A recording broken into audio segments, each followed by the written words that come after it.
Hi, welcome to lesson number 31, and today's lesson is entitled Understanding Clinical Trials, where I'll talk through the different phases involved in clinical trial studies before marketing your final product. So some of the questions we'll ask are: what is clinical research? I'll introduce you to the drug development team and the number of people involved in that and their functions. Clinical trial phases will be discussed, along with considerations in respect to what goes into your protocol. Ethical considerations during clinical trials are discussed, and finally we will conclude the lesson. So firstly, clinical research is a branch of medical science that determines the safety and effectiveness of medications, devices, diagnostic products, and treatment regimes intended for human use. Clinical research determines the safety and effectiveness of medicines used for humans. The process of developing a new drug is extremely complex.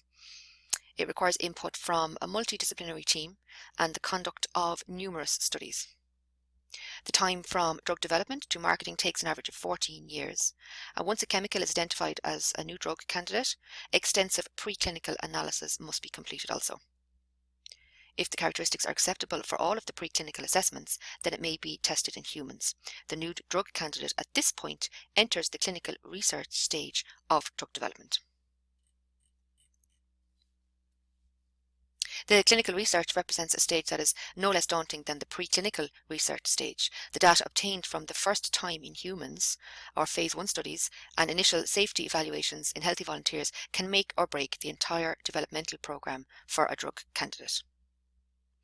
The clinical drug development phase is separated into 4 distinct phases, namely phase 1, where the drug or treatment is given to a very small number of people, normally 20 to 80. The second phase then, the drug is given to a larger group, or a medium group of people between 100 and 300 for further re-evaluation. Phase 3, the drug or the treatment is given to a larger group of people between 1,000 and 3,000 to evaluate its safety. And phase 4 is considered the post-marketing studies, where additional information including the benefits, the side effects, and the optimal use of the drug are evaluated.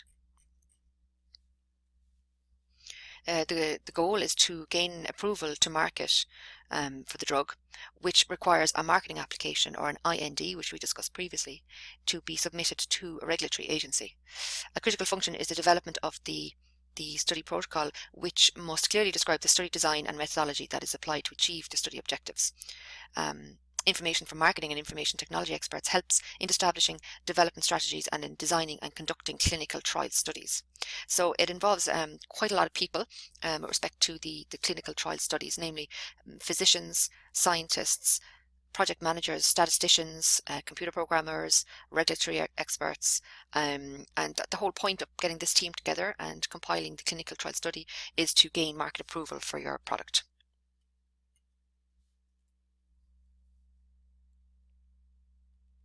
So the first phase then, the investigational new drug, or an IND application, contains supporting preclinical information, and the proposed clinical study design is filed with the appropriate regulatory agency. The goal is to demonstrate safety in humans and collect sufficient pharmacokinetic information to permit the determination of the dose strength and the regime that's going to be used subsequently in the phase 2 trials. Phase 1 begins after the appropriate regulatory agency has approved a potential drug for testing in healthy humans. First study is usually a rising single dose tolerance study, so you're determining the appropriate dose that should be used going forward. It's done by collecting both blood and urine samples at discrete intervals during the study to look at the toxicological results. After initial dose is determined, a placebo control study is also initiated during phase 1, and a minimum of 24 subjects, or 24 healthy humans, is needed to conduct clinical phase 1 trials. So dose rate and route of administration is established during phase 1 studies, and route of administration can cover topical, oral, and inhalation, or various different types of Drugs. Phase 2 then, the focus is on Efficacy. Data from phase 1 used to optimize the dosage strength or the dosage regime during phase 2 trials. And in this phase, the main difference is that it's conducted in actual patients. Analysis of plasma drug concentration data is done upon completion of the efficacy studies. And then moving into phase 3, phase 3 is conducted only if the drug is considered to be promising.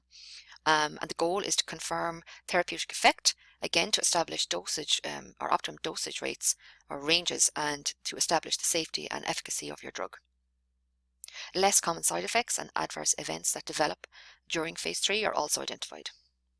And finally, phase 4, it's more of an observational rather than exclusionary study design. It's based on marketing studies where a much larger population is selected. A large number of patients makes it easier to determine rare adverse events and helps to identify patient populations that are at a particular risk. So moving on then to talk a little bit more about the study protocol. A prerequisite for designing a study protocol is that the objective should be rigorously defined. It should be clear and unbiased. Objective should explicitly state what is being investigated. Some of the main considerations that you need to bear in mind when drawing up a clinical trial protocol is the type and number of comparative groups that will be used in the study. A control group of subjects may be evaluated in addition to the group taking the investigational drug. Placebo medication should be as similar as possible to the drug being investigated, so it should be the same color, same tastes, same shape, etc. Active medication taken by the control group also should be as similar as possible to the drug being investigated. You also need to look at the timing of the events and how you're going to monitor the efficacy and the safety during the trial. So some of the ethical considerations that we need to bear in mind: all participants need to consent to their participation in clinical studies, and only qualified medical scientists and physicians should conduct clinical research. The most important aspect of all studies is that the patient be completely informed of all study procedures and agree to willingly participate in the study. Informed consent and careful monitoring by trained medical personnel help to alleviate the ethical problems associated with giving subjects an active investigational drug. So in conclusion, to conduct a clinical study for the evaluation of a new drug, a vast array of personnel is required. Physicians are largely used because of their knowledge of clinical medicine and patient care. Scientists are used because of their knowledge of the methodology and the science behind the investigational drug. Pharmacists serve a bridging function due to their unique training in therapeutics and the pharmaceutical sciences, and non-scientific personnel are indispensable because of their ability to coordinate the many facets of a drug development project. The clinical evaluation of drugs involves many different levels of scrutiny before a drug product can be marketed, right from phase 1 for safety testing, phase 2 for evaluating efficacy and determining the correct therapeutic dose, phase 3 for large-scale studies and determination of drug interactions, and finally phase 4 for post-marketing surveillance. Phase 1 studies are typically conducted in healthy volunteers, and phase 2 through phase 4 studies are conducted in patients. Thanks for listening, and that's the last slide talking about clinical trial studies, a very brief overview of how and why they're conducted.